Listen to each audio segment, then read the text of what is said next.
So ಊರ್ side ಎಲ್ಲ ಮನೆ ನೋಡಿರ್ತೀರ. ಸೊ ಹೊಲದ ಮಧ್ಯದಲ್ಲಿ ಮನೆ ಮಾಡ್ಕೊಂಡು ನೆಮ್ಮದಿಯಾಗಿರುತ್ತಲ್ಲ ಆ ಜೀವನ ಅದೇ ಮನೆ ಸ್ವರ್ಗ. ನೀವು ತೋರ್ಸೋಕೆ ಫೋನೇ ಬಿದ್ದಾಯ್ತು ನಂದು.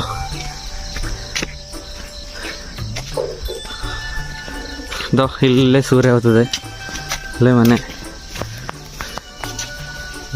ಇಲ್ಲೇ ಹಸುಗಳು. ಟಾಮಿ ಯಾಕೆ ಬೈಲೆ